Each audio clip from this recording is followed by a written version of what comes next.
we've been getting a couple questions coming through about training for the early learning assessment. And yes, those teacher trainings will continue to be provided throughout the year. We have the trainings scheduled throughout the calendar year, which right now that means through the end of December. And they're listed in the Ohio Professional Registry. And if you are looking for those trainings and you have questions about them or can't find them, you can always email us at the ELA help@education.ohio.gov. We can give you more information if you're having trouble finding those. We also, while we're on the topic of ELA trainings, we want to point out that these trainings are held virtually, but there is work that the teachers have to do on their own before the training begins. And it's really important that teachers have their email addresses updated and accurate in their Ohio Professional Registry, because that's the email that we have to communicate with the participants. We have been having a high number of people registering for trainings and then not showing up.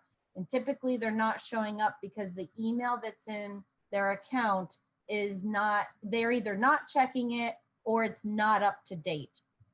So please have your teachers make sure that their OKRA account is accurate with an email address on file that they check regularly. If they're signing up for trainings, they should only be signing up for one series that they are committed to attending. So the question that we also received is, what does the state do with the data entered in the KReady system? And so the data that your teachers enter in the KReady system is what you use locally for data analysis, and then you generate either the learning progression score report for the early learning assessment or the KRA-R scaled score report for the KRA-R. And that's what locally you give to your EMIS coordinators, and then they report the results that go through to either EMIS or for the early learning assessment. Some programs report into EAS. So in our office, we have a data manager. She will use the file from KReady to verify the data that has been entered in EMIS and EAS. And if you are an EMIS coordinator on here, or if you're familiar with any EMIS terms, there are some gen issues checks that are run in that EMIS system. And so the file from KReady helps with verifying that all the students who should have data has been reported. If there's any discrepancies in the scoring, then those gen issues checks are helpful for EMIS coordinators to go back and clean up any data that's been submitted. So that's what that file is used for. And we did have a question, and I believe that this question is about the ELA. The question is, is the program going to lock between November and February like last year? So it's asking about the KReady system. It's asking about the data collection. Right now we're in the fall data collection, and that fall data collection ends on November 14th for the preschool teachers. And on the very next day, November 15th, the winter ELA data collection will open. So this year, no, we are not locking that KReady system. This year, there will be an optional winter data collection. We will communicate that information with the data managers. So if you have data managers locally, make sure that they're checking their emails, because we will send that information out within the next few weeks. And we did send an update out last Friday, and the ELA data managers should have received that update, but it had a timeline that shows the dates for the fall data collection, the winter data collection, and the spring data collection. I'll be putting that information online today as well, because if you look online today, you won't find it. So look later today or tomorrow, and it should be updated online. So we'll have the winter data collection will open on November 15th. and it will close February 14th.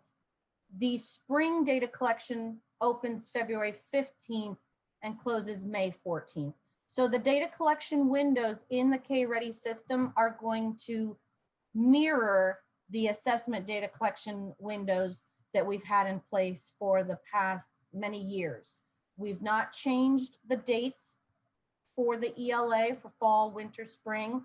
And so we're using those dates for the KReady system as well for the data collection. The KRA-R is closing soon. And so people are asking, what recommendations do you have for schools that may have to go remote before the assessment window ends? And there are teachers that still need to score kids. Okay, this answer is a little bit long-winded. So I want to just break it down and remind everybody that we understand and we know what you are dealing with for this whole period of time. We know that you have children who are going fully remote and the families are not bringing their children to the school for anything. We understand that. We also know that some schools are offering individual appointments, and those families that feel comfortable bringing their children in, you are allowed to do that. You don't have to, you can do that though. And for those children who are in session, you know, face-to-face, maybe twice a week, 3 days a week, 4 days a week, those teachers should not have any problem with getting the entire assessment completed with those children. Please take advantage of that full assessment window. Teachers have through November 1 to enter the ratings into that KReady system. And so if you have, you know, children in attendance remote, face-to-face or hybrid between now and October 30th, make your best effort to administer as much as you can. Now, if you have children that have been face-to-face now, but now you're going remote, again, it is October 20th. So I would expect that if teachers had the children face-to-face for a while now, that they would have been able to administer most or all of the items to those children. If the children are now going remote because your county has been elevated with COVID and now you have to make some changes and go remote, hopefully your teachers have already completed the assessment with those children. But if you've been remote this entire time and now you're going to come face-to-face, again, do your best effort. There's a few things I also want to mention here. Teachers should leave items blank when they are not able to administer an item.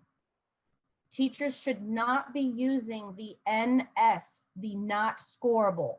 They should not use not scorable if they are not able to administer an item. We've sent this information out. We've been communicating it with programs a lot, and we can put it in here. If Megan wants to type that in the chat, she can type that in the chat for me. The NS or not scorable option is only for children on an individualized education plan, a 504, or who have been identified as an English learner. Teachers should not be using that NS item for items missed due to COVID.